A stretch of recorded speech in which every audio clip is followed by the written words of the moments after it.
This is Risa Shimoda with the River Management Society, and very proud and pleased to share with you a great webinar coming up on the Wild Scenic River Study process. So Jim and Cassie, why don't you take it away? Sure. Hello, everyone. This is Jim McCartney with the National Park Service. I'm a river manager based in the Northeast. My office is in Concord, New Hampshire. I manage the Lamprey Wild and Scenic River in the seacoast of New Hampshire, and just completed a Wild and Scenic River study on the Missisquoi and Trout Rivers in northern Vermont, which were designated as the nation's first wild and scenic rivers in Vermont in December. Hi, and I'm Cassie Thomas. I also work for the National Park Service. I'm in Anchorage, Alaska, but I am also a member of our Park Planning and Special Study team in Washington, D.C., which is part of the Park Service that oversees our Wild and Scenic River studies, as well as lots of other things. And I'm also a member of the Interagency Wild and Scenic River Coordinating Council, and I just want to remind folks, I think most of you know this, but the webinar Jim and I are presenting today is based on the Interagency Council's white paper on the Wild and Scenic River study process, which is something you can download from rivers.gov, and we have links at the end of the webinar if you need that address. So I'm going to turn it back to Risa and Jim. So Cassie and I are going to be switching back and forth here on the slides. We're going to try to handle that in blocks, but just so that folks have an idea of how we're going to handle things, as Risa indicated, we will provide time to take whatever questions folks may have as we finish up each slide. I thought it might be helpful to start just by sharing with folks who is on the call. We have primarily federal agency staff, mostly U.S. Forest Service, National Park Service, and Bureau of Land Management. However, there are a few folks from state scenic river programs in Ohio and Massachusetts. We also have a couple of non-government organizations on the phone, as well as a couple of consultants. And people have indicated that their interest in the call varies. Some of you are working on forest plan updates. Others have a congressional 5A study in your backyard or your region and are interested in getting a little more information about that. And some of you just have a general interest in learning more about wild and scenic rivers, the Wild and Scenic Rivers Act, and wild and scenic river studies. So our goal today is to increase your understanding of the Wild and Scenic Rivers Act and increase consistency in its implementation. And it's our hope that once we're done with this course, all of the participants on the line will understand how rivers are authorized for study, how to apply the 3 procedural steps of the study process, so specifically eligibility, classification, and the final step, suitability. And then how to go on and make a wild and scenic recommendation to Congress, and what the differences are in authority for providing interim protection during the study period. We don't expect that each of you is going to be an Einstein when we wrap up, but we do hope to increase your knowledge in a number of different categories. So we're hoping to increase your knowledge in how to determine if a river is eligible for inclusion in the Wild and Scenic River System based on its free-flowing character and outstandingly remarkable values, how to segment a river into one or more appropriate classifications, which include wild, scenic, and recreational, and then the factors to be considered in evaluating a river's suitability for inclusion in the national system. We're going to go over how to conduct a study, both a congressionally authorized study as well as studies on federal lands. And we're going to look at how to conduct a study of a single river that may be authorized by Congress, or how to conduct multi-river studies on federal lands. And finally, steps necessary to make a recommendation of a suitable river to Congress. So as Cassie already mentioned, the course provides standardized materials developed by the Interagency Wild and Scenic Rivers Council. It was derived from a white paper entitled The Wild and Scenic Rivers Study Process, which was a technical report of the Interagency Council, and that's available at www.rivers.gov. And there's a number of other publications on that website as well that may be of interest to participants on the call today.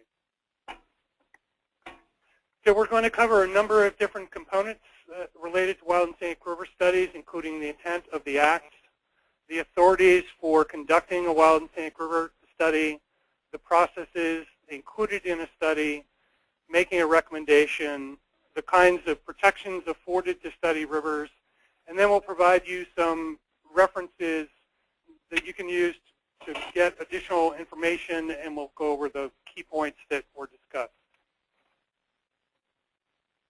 So I think it's always helpful to get started by reading this section of the Wild and Scenic Rivers Act aloud, in large part because it helps to clarify the three values for which every wild and scenic river is designated. Specifically, its free-flowing condition, water quality, and ORVs, the outstandingly remarkable values.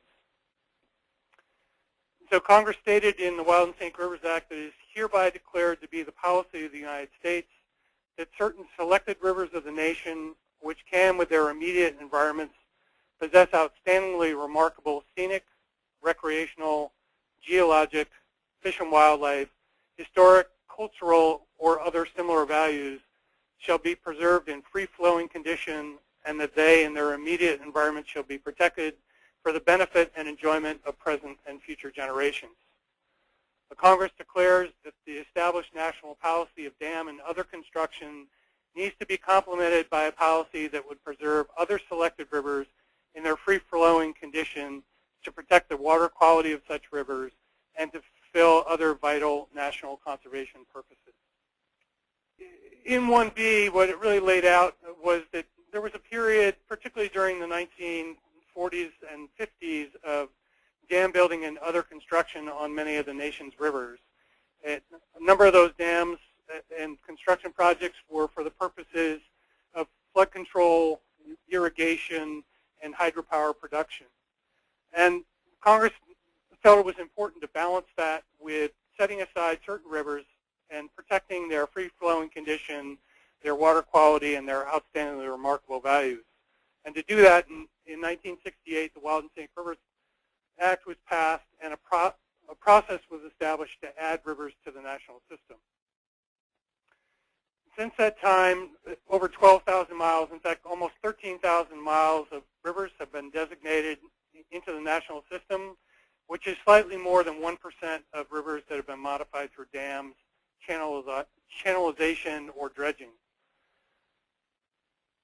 I think, too, it's important to think about that in terms of what the number of potential miles of rivers that might be included in the system.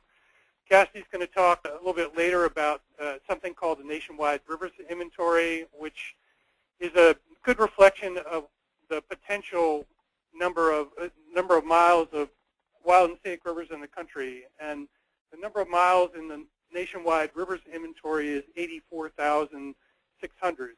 So roughly 14% of those river miles are presently designated in the system, and that's out of a total of 3.5 million river miles in the United States.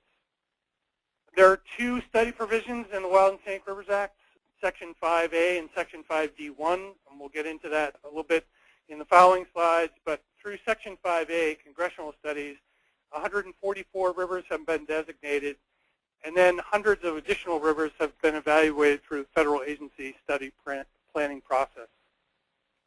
As I mentioned, there's two primary authorities for studying a river for inclusion in the national system, Section 5A, which are congressionally authorized studies, and Section 5D1, which are studies conducted by federal agencies, and those are often conducted in concurrent with other federal planning processes. So, for example, with the Bureau of Land Management, be a resource management plan, comprehensive conservation plans for the U.S. Fish and Wildlife Service, National Park Service general management plans, or forest plans in the case of the U.S. Forest Service. Authorization of a river by Congress does not imply that the river will be designated. In a few cases, congressionally authorized study rivers have been found ineligible, and in many other cases, they've been found not suitable for designation and not later designated. It's also important to point out that rivers may be added to the national system through instant designation, and that's a situation where Congress amends the Wild and Scenic Rivers Act to designate a river without a prior study. When the Wild and Scenic Rivers Act was passed in 1968, 27 rivers were identified for study with the enabling legislation. Since then, 117 have been identified for study through that provision, for a total of 144 rivers identified for study under the Wild and Scenic Rivers Act. Of those, since 1996, all but one were on rivers in the eastern U.S. that flow predominantly through private land, the so-called partnership study rivers. The one exception is the Oregon Caves just this past year. There's a number of different ways in which a congressional study might be initiated, but oftentimes the impetus for study is interest in protecting a river from an adverse impact. And that might be associated with a new dam, a hydroelectric facility, or something of that nature. And the interest can either be from a member of Congress, or it might be local interests who then solicit their congressman to introduce an act for a congressional study. Section 5A also provides some direction about the timing and process for conducting a study. Time frame is typically 3 years. For a Section 5A congressional study, it lays out what the process is, and sometimes the budgets that accompany those studies are able to pay for technical products such as in-stream flow analyses, habitat evaluations, or recreational use surveys. And those studies can help establish benchmarks for the protection of outstanding remarkable values in the event that the river is designated. And lastly, Section 5A, as well as Sections 4A and 5C of the Wild and Scenic Rivers Act, provide some direction on what's included in the report that gets delivered to Congress. In the case of allowed Section 5A congressional studies in the Northeast, comprehensive river management plans are completed as part of the study process, and that's especially beneficial if there are large areas of non-federal land involved. And the primary benefit to that is that it allows local residents to make informed decisions about whether to support Wild and Scenic River designation. And I'll hand it over to Cassie at this point. So Jim's just given us an overview of the 5A congressionally authorized study process, but the other process that is used to study potential wild and scenic rivers, and one that for federal land managing agencies in particular may be more familiar to many of you, is the Section 5D1 authority. And I'm going to read it out. In all planning for the use and development of water and related land resources, consideration shall be given by all federal agencies involved to potential national wild, scenic, and recreational river areas.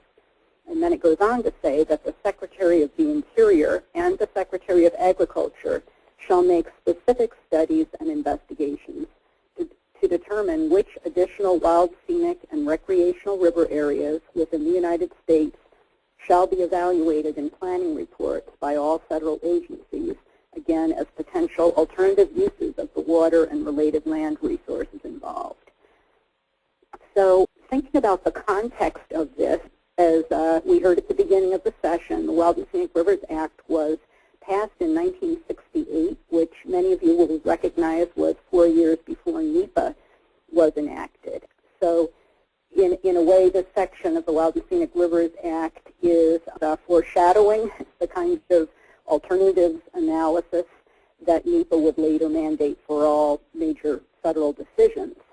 And it's important to also recognize that this section of the Act applies to all federal agencies, not just to the federal land managing agencies that conduct most 5D1 studies. So in theory at least, if not always in practice, any federal agency that's proposing to do something that might alter or affect the eligibility of a potential wild and scenic river for designation should be assessing the effects of their project on that river. But in practical terms, it has really fallen to the 4 major federal land managing agencies to inventory rivers on the lands that they manage and to identify which rivers rise to the level of being potential wild and scenic rivers. So in the early 70s, after the act was passed and as the Departments of Agriculture and Interior were spooling up to implement it, 47 river segments were identified in the first run through of potential rivers under Section 5D1. And that was that 47 river segment inventory was completed in 1970, just a couple of years after the act was passed. Many of those rivers were subsequently authorized for study under Section 5A. So they went from being just an inventoried river that looked to our land managing agencies like it was probably eligible for wild and scenic. It went from that to an actual 5A study. And 17 of those rivers were subsequently added or have been added to the national system as of the end of last year. But in the time since the early 70s, literally hundreds of rivers, maybe even thousands of segments, have been identified as eligible, and many of them also suitable through Section 5D1. And in some cases, individual river designations have resulted from those inventories, and in a handful of cases, there has been statewide legislation to designate multiple rivers at the same time as a result of those inventories. And this is mainly due to Forest Service inventories. We had the omnibus Oregon Wild and Scenic Rivers Act that designated numerous rivers in the state all at once. Same thing happened in Michigan. And then more recently, the Omnibus Public Land Management Act of 2009, which some of you may be familiar with, designated the Snake River headwaters and also the Virgin River in multiple states and managed by multiple agencies. So what Section 5D1 tells those of us who are land managing agencies is that during our federal land management planning processes, we should be taking a look at the rivers within the land area that we're writing a plan for, and we should be looking at those rivers and try to at least assess their eligibility, if not also their suitability. So the initiation for a 5D1 inventory is often through a broad-based land use plan, like the ones that Jim read to us. The 4 different agencies have different names for them, but they're all the broad-based land management plan. In some cases, though, we also initiate 5D1 inventories for site-specific projects, especially in the case of a project initiated by a federal land managing agency that might otherwise render the river in question ineligible. In other words, something that might involve either water management or bank armoring or something like that. What's important to know about Section 5D1, though, and this has been litigated, so we know this is true, is that the section, unlike 5A, where Congress gives us fairly detailed guidance on what we should be looking at during the study and what the contents of the study report need to be and who gets to comment on that report and so on, and also how long the study is supposed to take. Under 5D1, there's actually no direction in the Wild and Scenic Rivers Act as to the timing of study initiation or even the manner of evaluation. So although I will say the manner of evaluation, the criteria that we use for 5D1 studies are consistent with the criteria used to determine if a river is eligible under a 5A study. So, but it is important to know that agencies have discretion to decide how far to go in the 5D1 study process. Sometimes we just inventory eligibility and stop there, and we are in a good position in terms of lawsuits that tell us we should be doing more, or in some cases less. I'm going to now talk a little bit more about how 5D1 relates to the nationwide rivers inventory, which many of you may have heard of. The NRI, as we call it, is something that's maintained and updated by the National Park Service now. It originally belonged to other bureaus within Department of Interior, and I'm going to talk about that in a minute. But the most intensive years of development of the NRI were in the late 70s through the early 80s. We've added some additional segments since then, pursuant to special resource studies that have identified rivers that appear to meet wild and scenic criteria, also through a special directive that went out from our Park Service director to all regions back in 1990. And in some cases, we've also added to the NRI based on other agencies' land use plan inventories. And I just wanted to give you a little bit of background on how the NRI came to be, because I've heard that people find this interesting, and this is information that I wasn't around with the federal government to experience firsthand, but that some of my predecessors like John Halbert from the Park Service and others have related to me. Some of you may know that back in the 60s and 70s, there used to be a freestanding bureau within the Department of Interior called the Bureau of Outdoor Recreation. And back when that bureau existed, this kind of work it belonged to that bureau rather than to the National Park Service. And the then director of BOR under the Ford administration in the mid-70s was James Watt, who was an attorney who came from Wyoming and wasn't necessarily the most supportive environmentalist out there. He was hearing from constituents that this new Wild and Scenic Rivers Act was causing some concern that it was going to be locking up a lot of rivers for protection, and that needed developments were going to be delayed or blocked by rivers being considered potentially eligible for wild and scenic designation. So he is the person who actually initiated the NRI in the mid-70s as a goal of trying to really sift down and winnow out rivers that didn't make the grade, and to come up with a more limited list of rivers that were potentially eligible for wild and scenic. So he initiated that when he was BOR director. Then under the Carter administration, he actually was off working for the Mountain States Legal Foundation, but came back when President Reagan was elected as that administration's first Secretary of the Interior. So he is the person who actually published the NRI.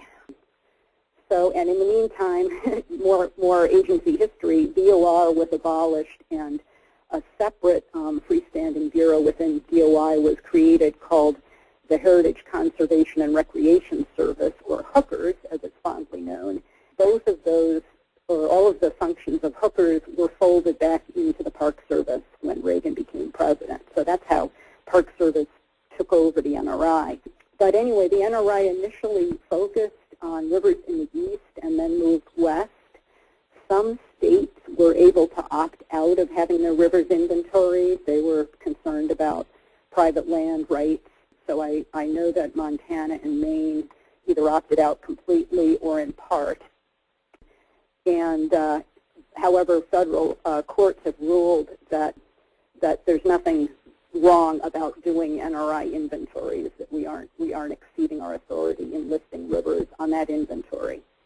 And rivers listed on the NRI, apart from the fact that other federal agencies proposing projects that could affect these rivers are supposed to review the impacts of those projects in their NEPA decisions, a river listed on the NRI doesn't really get a very strong protection from alteration.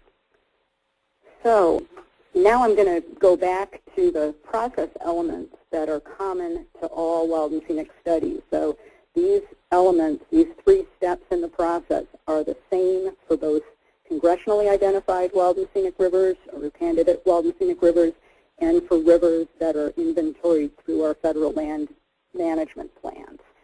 Again, the timing and the intensity of the work may differ between those 2 categories, but the steps and the criteria are the same. So the first step is to determine whether the river is eligible for wild and scenic.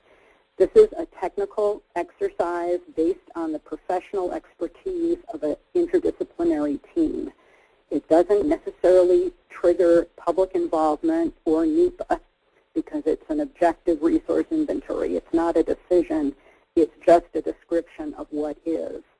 Sometimes people or resource experts from outside our land management agencies are involved in helping with the eligibility stage of the process because they may have special expertise about certain resources. So often we have folks from academia or state resource agencies or NGOs who know more about cultural resources or wildlife or recreation and are part of the IDT, the interdisciplinary team. But its eligibility is not a step that really involves NEPA, the NEPA process. The same is true of classification. That is where the studying agency identifies the appropriate class that a river segment would fall into, which is based, again, on objective information about the amount of human infrastructure already in existence along that river. So it's an objective analysis. It's not really a decision. And the classification is just a recommendation. However, the final step in the process, which is often the step that takes the longest and involves the most controversy, is the assessment of the river's suitability for wild and scenic designation. And the suitability determination is designed to solicit and consider the desires of all stakeholders regarding whether and, if so desired, how to protect river values. It definitely triggers NEPA, and for 5D1 studies, it is conducted as part of the NEPA process for the rest of the land management plan. So it's based on subjective factors, not objective factors, and the recommendation as to whether a river is suitable or not is a NEPA decision.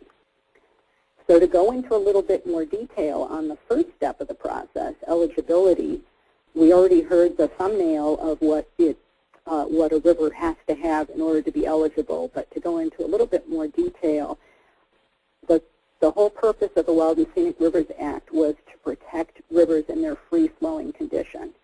So the first thing we look at is whether the river segment we're studying is in fact free-flowing. And I'm going to go into more detail about what free-flowing means under the Wild and Scenic Rivers Act in subsequent slides. So that is the first gate that the candidate river has to pass through.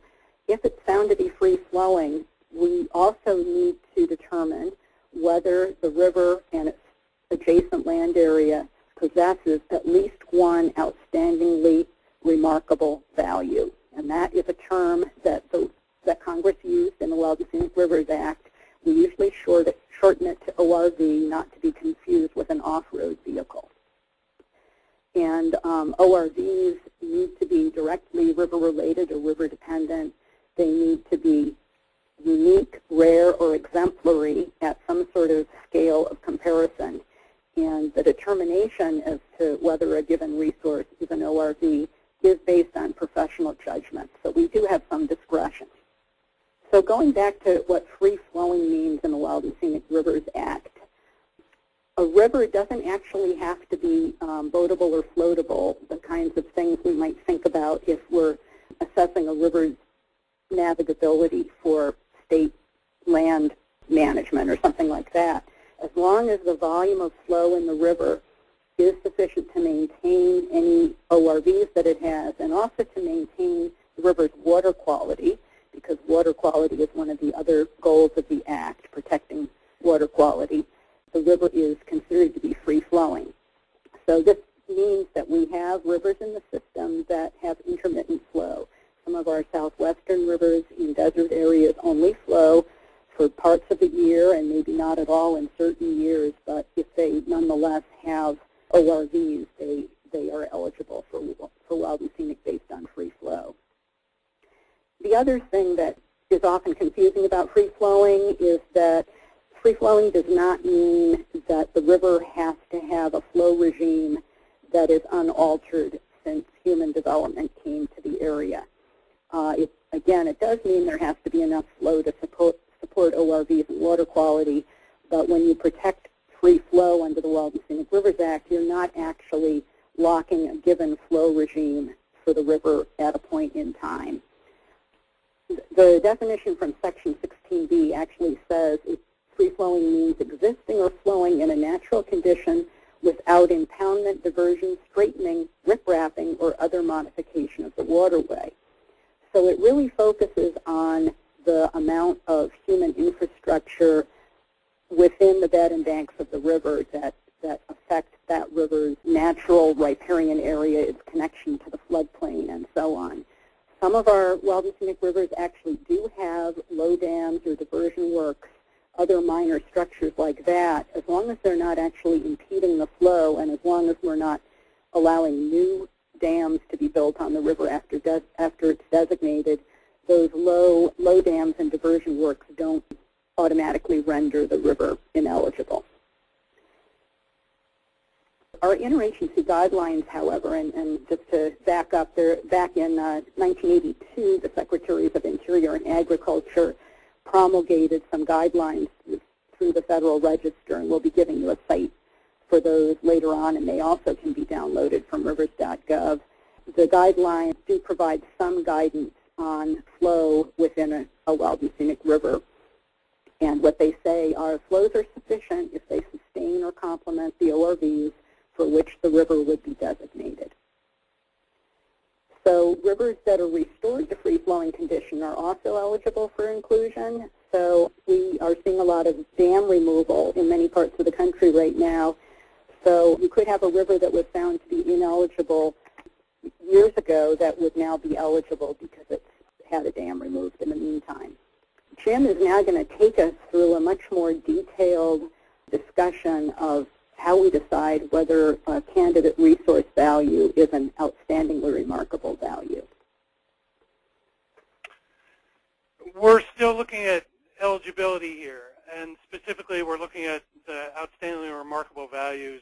And as we saw earlier in the reading of Section 1B, ORVs can be quite varied. They can include scenic, recreational, geologic, fish and wildlife, historic, cultural, or similar values.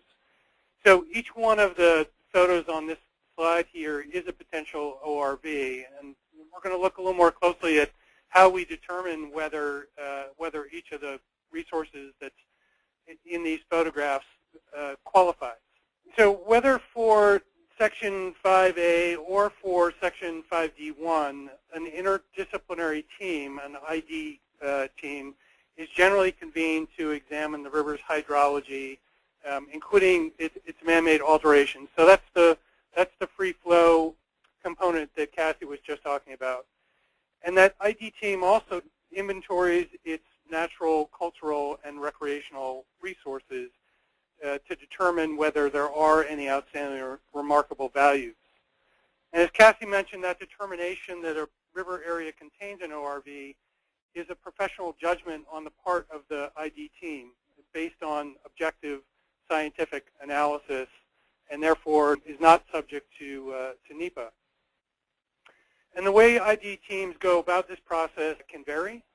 Some ID teams use rating systems to evaluate ORVs, and they might set a minimum qualifying threshold based on a number of points or a least to most scoring system or something of that nature. Other ID teams evaluate it qualitatively in looking at ORVs, and there's not a right way to do it. Either one's an acceptable approach. But it is important to gain input from organizations, agencies, or individuals may be familiar with specific resources, may be able to provide information that might otherwise be overlooked, and to document all of that input that's received as part of the process. So one of the other things that's important, as Cassie mentioned, it is important to determine whether the values are unique, rare, or exemplary at the regional or national scale. And the region of comparison is not fixed. It can be determined based on what serves as a meaningful basis for comparison for that particular river. It can also vary based on the value that's being considered.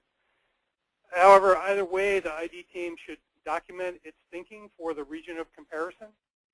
So there are some resources where it may make sense to look at a much larger scale for when it comes to fisheries, for example.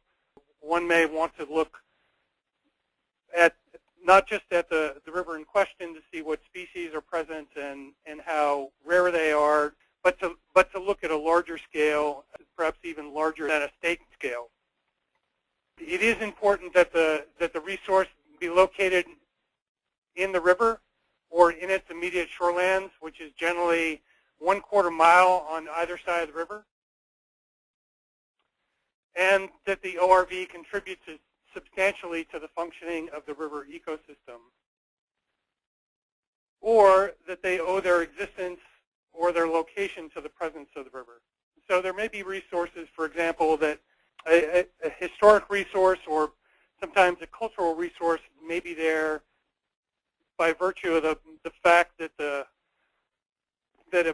mill town or a mill itself was created due to the presence of the river. It would not otherwise be there but for the river. And in other cases, it may contribute substantially to the river ecosystem. So whether it's a falls that provides an important value for recreational use, its popularity for whitewater boating or something of that sort, that would contribute directly to the river. There's also the component of classification. There are 3 primary classifications for a river under the Wild and Scenic River System: wild, scenic, or recreational. And the classification is really based on the existing level of development. So what it looks at is what the level of development is at the time that the river is proposed for inclusion into the system. It looks at what the shoreline development is, whether or not there's any water resources development, presence of dams, diversions, that kind of thing, and the location of transportation facilities. So are there bridges that cross the stream, the frequency of roads, highways, trails along the river. And there's good information about the classification system in the Council's technical report. There's a document entitled Classification Criteria for Wild, Scenic, and Recreational River Areas that can help point in the direction of which of the 3 classifications would be most appropriate for that river segment. There's no specific requirement for length of the river or segments. However, it should result in a meaningful segment for future management. In other words, it shouldn't be so short that it can't be managed based on that classification. Sometimes Congress classifies the river at the time of designation based on the agency's study report. There's typically one of the components in the agency's study report is a recommendation for what the classification of the river might be, or classification. But where Congress does not do this, the agency establishes the designated rivers classification when it promulgates the boundaries for the Wild and Scenic River. And on federal lands, the preliminary or recommended classification is set based on what the existing land uses are, what the existing facilities are at the time that it's proposed for during the study process and until permanent classification is established. And with that, I'll hand it back to Cassie. All right. And before we go on to talk about suitability, which is the big part of many studies due to the controversy involved, I'm going to talk a little bit more about boundaries. And that may have some of you wondering, because boundaries are not required to be established by the Act until a year after a river is designated.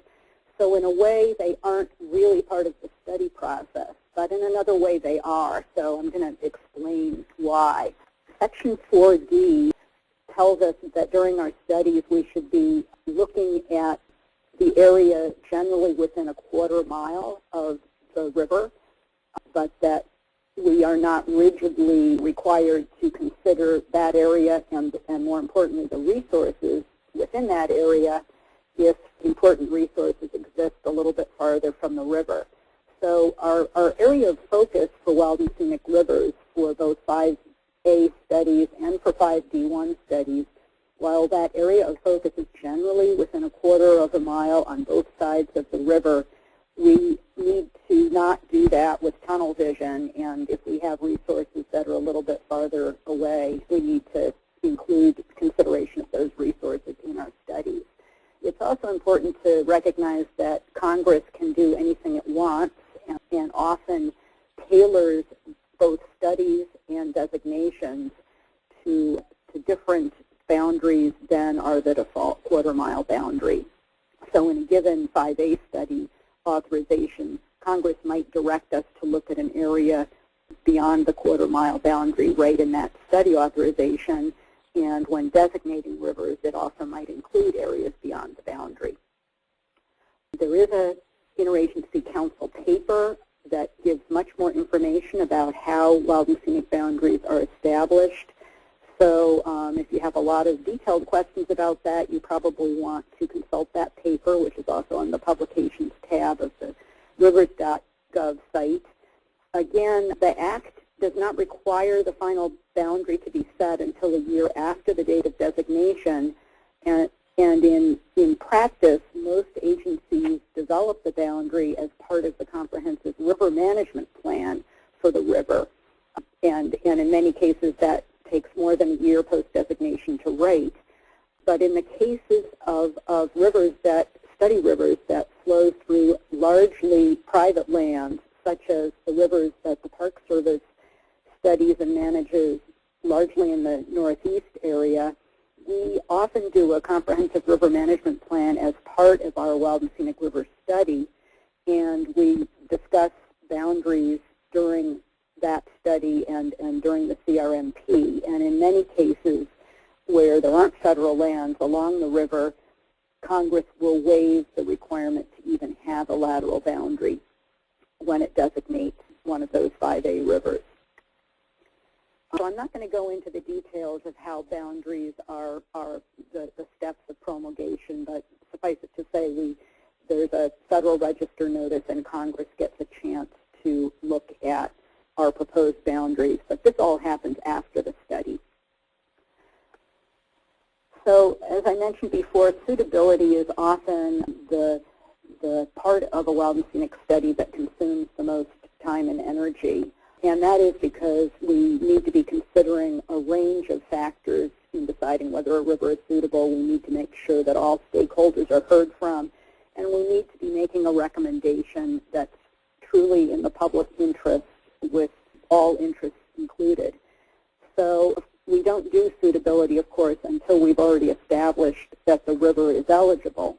But as Jim mentioned at the beginning, many rivers have been found eligible but have not subsequently been designated because they have not been found to be suitable. So in the suitability analysis, we're really answering three broad questions. Should the wild and scenic river or candidate wild and scenic river values be protected? In other words, should its free-flowing condition, water quality, and any ORVs be protected, or are there other more important public interests in that river that outweigh the interest in protecting those values? Another question is whether wild and scenic designation is the best method to protect a given river. Especially for rivers that aren't located on federal land, there may be other kinds of protection that address whatever threats there are to that particular river better than wild and scenic designation would. And also for any rivers that include non-federal land or, especially in the West, include water rights that aren't owned by the federal government, before a river could be found suitable for designation, we really need to know that there's a commitment by the owners of these property interests, either the land or the water or both, that there's a commitment by those entities to do what they can to protect the river's values permanently. And we've sometimes called this anteing into the pot. It's like a poker game. Everybody at the table has to ante into the pot whatever it is they can do to protect the river before it can be considered suitable for wild and scenic river designation. So in cases where we have private lands, rivers, non-federal rivers, especially in the Northeast, we don't normally require that the support for wild and scenic designation be completely unanimous. Sometimes there are individuals within riverfront communities who think that the federal government is up to no good and will soon come in and try to control their private land if a river is designated. Sometimes some of those points of view get traction. So we don't require complete unanimity in order to recommend a river as suitable for designation, but we do require a pretty strong level of support, as does generally the congressional member who would actually introduce wild and scenic river designation language into Congress, because of course it takes a separate act of Congress to actually designate the river. So when we're writing our river study reports or our land management plans and focusing on suitability, we really do need to document through the NEPA process who was consulted, what they had to say, and what the balance of public interest is in order to support our decision. So once we've stepped through those three major steps in the study process, eligibility, classification, and suitability, we are at a point where we can make a recommendation. Generally, for a congressionally authorized study, we are supposed to get this done within the 3-year study period. That doesn't always happen either, especially on rivers where there's a lot of public outreach and a local study committee that helps the federal agency conduct the study. But that is our goal, is to get the report, the recommendations completed within 3 years. The procedure for a 5A study is to send the draft report out for a 90-day review. There's a number of agencies that are listed as entities that get a bite at the cookie to review the report, and we respond to any comments on the report. The final report actually goes from the study agency through the secretary responsible, either Interior or Agriculture, to the President, and then from the President to Congress. And in some cases, we've had 5A studies where that was never really done, generally for rivers that weren't recommended for designation.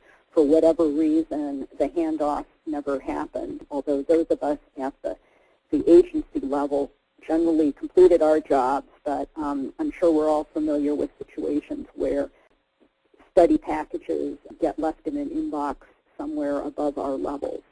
So that does happen on occasion. Even when there is a report that is conveyed from the President to Congress, Congress may or may not act on its recommendations. So notwithstanding all of the time and effort that goes into these studies, it really is up to Congress whether to act on a recommendation to designate it. In particular, obviously, if the recommendation is not to designate, nothing changes as a result of congressional inaction.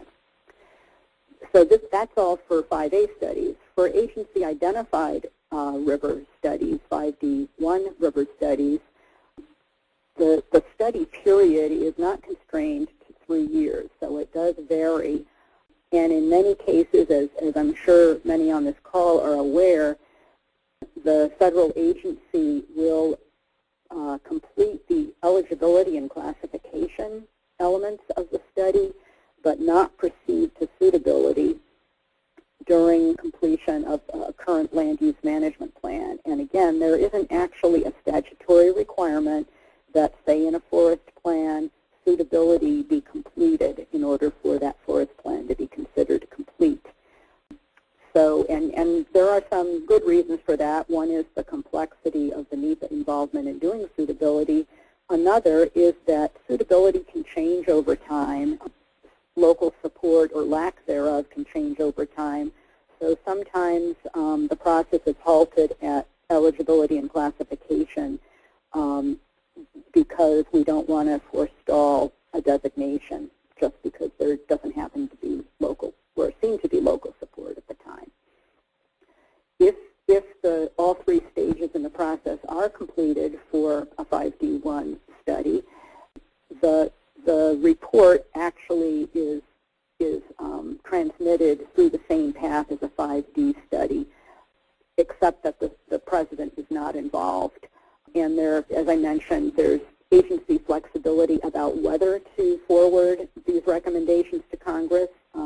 Many of our agencies have packets that are kind of waiting in the wings where we've done river inventories and we have found certain rivers eligible and suitable, but there is no deadline for our secretaries to transmit that information to Congress. Often we're waiting for a favorable congressional setup where we maybe have members from the state where the studies were conducted who are on key committees, and that's a political decision that's above pretty much everyone's pay grade who is probably on this webinar. And again, Congress may or may not act on our recommendation. So now we're going to proceed to the next slide, please, Risa. Having talked about the study process, we're going to talk a little bit about what happens to rivers during river studies. In other words, these river studies take time. In the meanwhile, there may be proposals to do things that could have an impact on the river's potential eligibility, on its resources. So what does the Act tell us about how rivers should be managed during the interim while they're being studied, but before they've been designated? And there are two very different requirements for 5A congressionally authorized studied rivers and agency-identified studied rivers. So this is important to know because we find a lot of confusion about this. For congressionally authorized study rivers, they get very strong protection under several sections of the Act, the most important of which is probably Section 7B, Section 7 being the part of the Act that protects wild and scenic rivers from federal water resource projects. So 5A identified rivers get full protection from Section 7B, not only for the period of the study, but for 3 whole years after the president sends the study report to Congress. And that can be a lot more than 3 years after the initiation of the study because of the amount of time it takes to complete the study report and then for the Bureau, the Secretary, and the President to forward the report.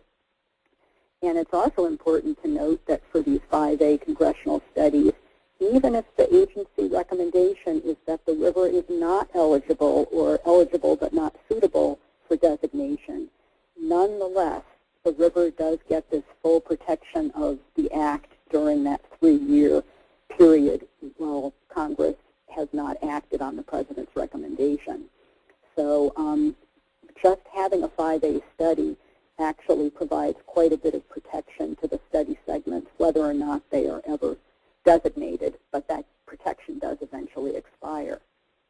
In contrast, for agency-identified studies, generally, if the complete study process is included in the land use plan, in other words, the river is found eligible and suitable, it is supposed to be protected from projects that would change either eligibility or suitability for the life of the land use plan. So until another forest plan or resource management plan or unit management plan is done. However, the protection it gets does not come from any parts of the Wild and Scenic Rivers Act. And these sections that I've got on the slide, 7B, 8B, 9B, and 12A, deal with water resources projects, in other words, things that alter the bed and banks of the river, but also with decisions that BLM and Forest Service and Fish and Wildlife Service have to make about mining and mineral leasing and other rights of way issuances and other land use decisions. So for these 5D1 inventory rivers, they are not protected by those 4 sections of the Act, but we are supposed to use our agency's general authorities to protect the river's eligibility during the life of the plan. If the river has been found eligible as part and suitable as part of the decision, or just eligible, we are not supposed to be doing anything during the plan, during the plan's effective tenure that would change that. And as I mentioned before, often our plans only get through the eligibility part of the process. They defer suitability. What happens in that case is that if you have a plan, you've had a decision, certain rivers have been found eligible in that plan, and during the life of the plan there's a proposal for some sort of project within the agency's control that could have an impact on the river's suitability, and we haven't really looked at suitability yet. That proposed project triggers a site-specific or river segment-specific suitability analysis.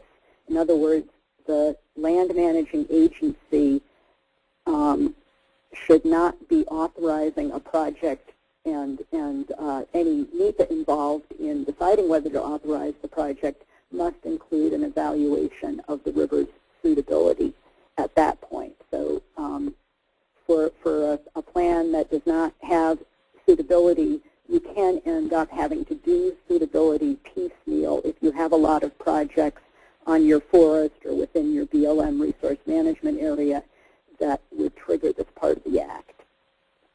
And then finally, and we're almost ready for our quiz, finally, for rivers that are listed on the nationwide rivers inventory, there's a little-known presidential directive from back in 1979, this was under President Jimmy Carter, that requires each federal agency, not just our land management agencies, but FERC and DOT, Federal Highways, et cetera, each of those agencies during its normal planning and environmental review process should be considering the impact of its activities on NRI segments. So the directive says that these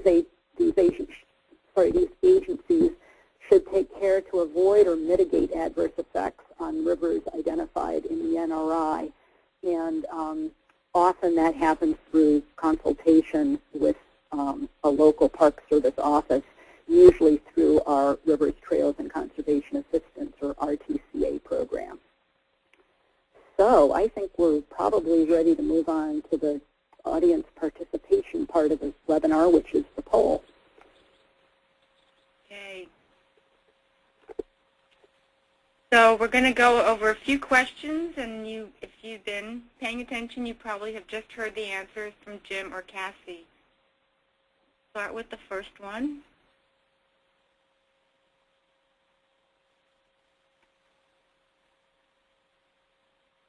And you should be able to just click, I see people participating, be able to click one of the options.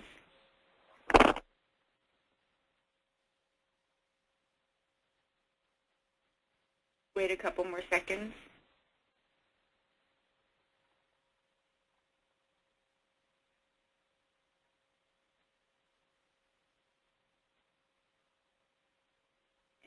Okay, we have about 2/3 of folks voting, so I'm going to close it, and we'll see.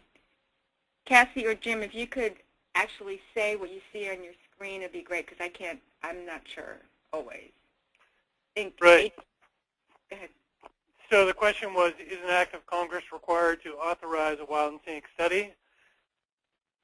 And Risa, can you click advance one? Right. Yeah. This is what you should see. This is how folks voted. So we're looking at the results, and most folks identified yes for a study identified in Section 5A, so that was B, and B is the correct answer. An act of Congress is not required for a study under 5D1. Okay. Next poll question. How was the Wild and Scenic River study initiated? Okay, I think everyone was listening. This is how we voted. Excellent. So I guess we don't need to go over the answer. That is correct. All of the above. Okay, next one. Next one.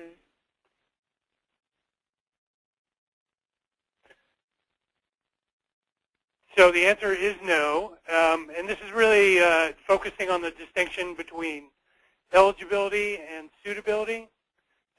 Eligibility does not result in a decision under NEPA, but the suitability does.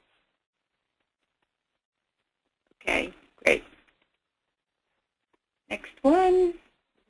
Poll number 4.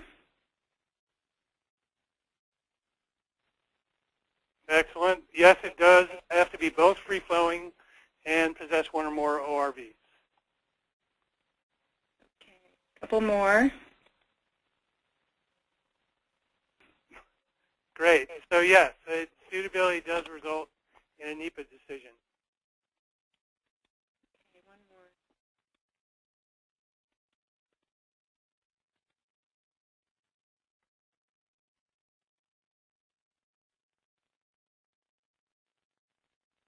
Okay.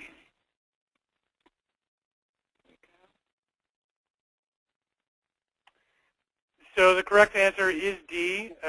There is a difference. Section 5A, congressional studies are protected by the Wild and Scenic Rivers Act, and 5D1 are protected by agency policies and authorities.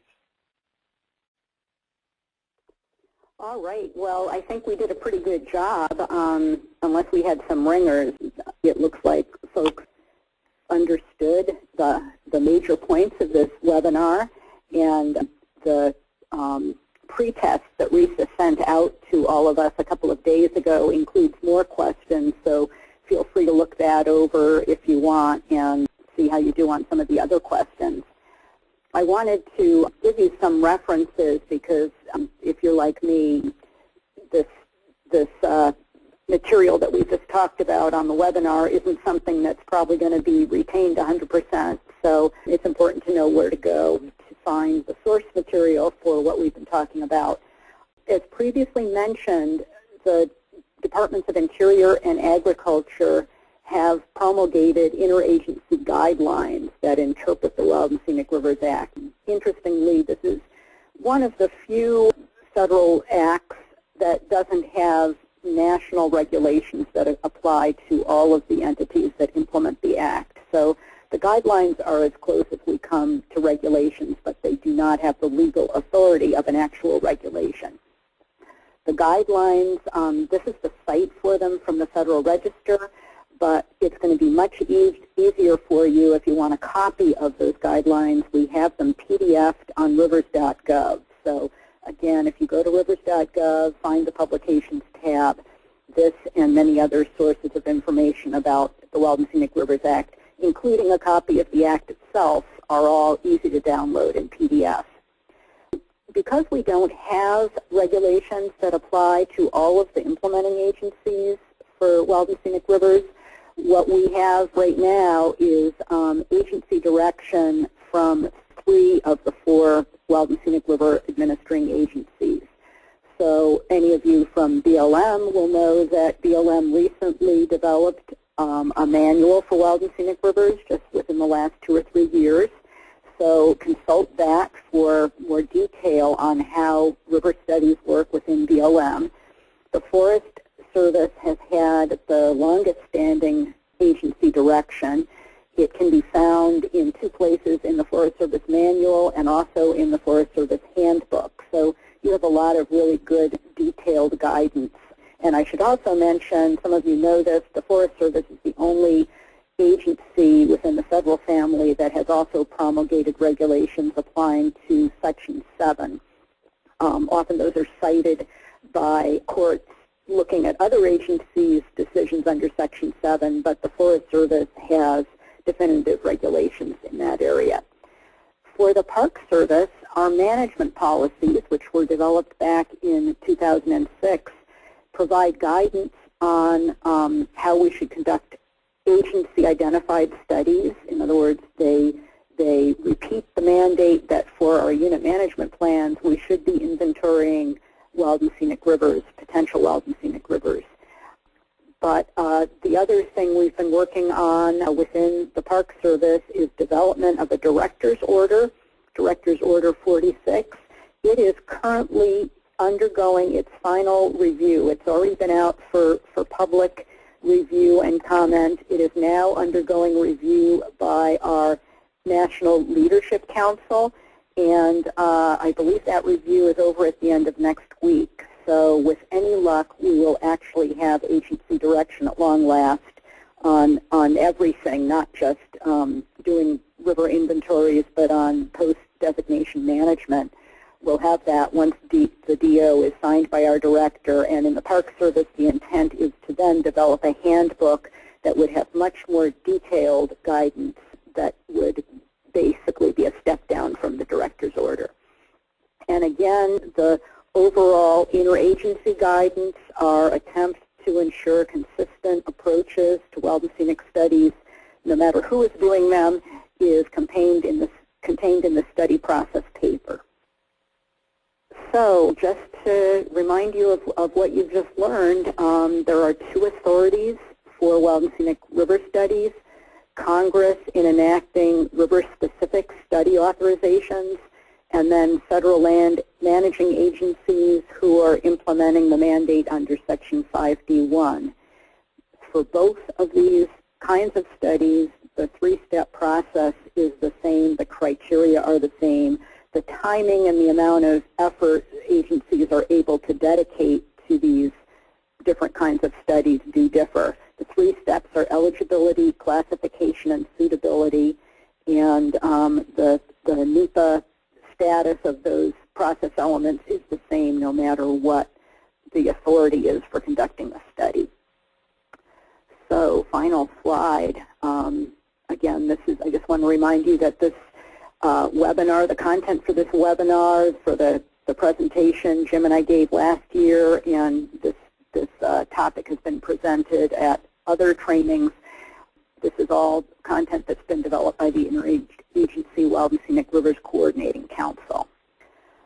So, Risa, I don't know if there were any questions from the online chat during the course of the webinar. We can stay on the line a little bit to answer any questions. Yeah, or feel free to contact Jim or me if you have specific questions that come to mind after we all hang up. I do have one question from Harry. What is the practical effect of protection under the NRI?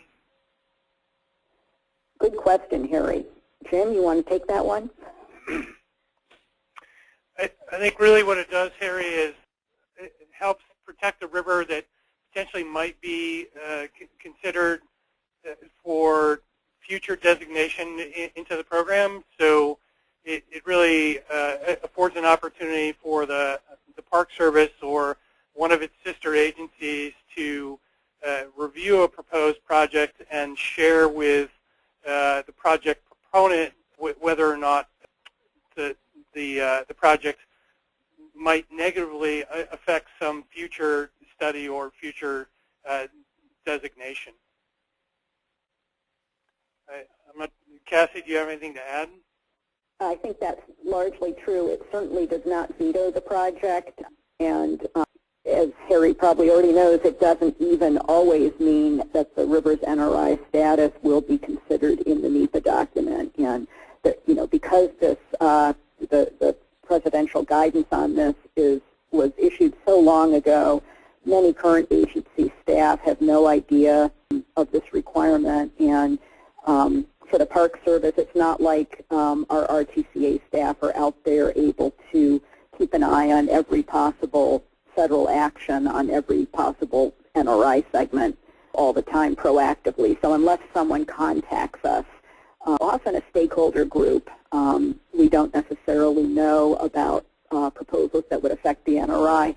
The one exception is, and those of you who deal with the Federal Energy Regulatory Commission on hydropower projects know this, the NRI itself is one of the comprehensive plans that is on file with FERC that project proponents, applicants for hydropower licenses or relicensings, are supposed to be looking at when they are preparing their license applications. Again, though, that doesn't always happen. We have one more question. Can you share the reference for the 1979 presidential directive on the NRI? That's from Kai Allen. I believe that's all on the Park Service's NRI pages. So if you just search, you could Google Nationwide Rivers Inventory and NPS, and you'll probably go right to that page. You can try www.ncrc/RTCA/NRI. And if it's not right on that page, there should be a link from that page that will get you where you need to be. This is Cassie again. I just wanted to mention that Robin just sent me an email noting that our BLM manual site is incorrect. So I'm not quite sure how that happened, but apparently the correct BLM manual number is 6400. So listen to Robin, not to some Park Service employee on that. Thanks for catching that. Not everyone fell asleep. Okay, any other questions, anyone? If not, I guess we can sign off. Thank you for being attentive, and thank you, Cassie and Jim, and thank you to the Park Service who are supporters of this webinar series. Thanks, everybody.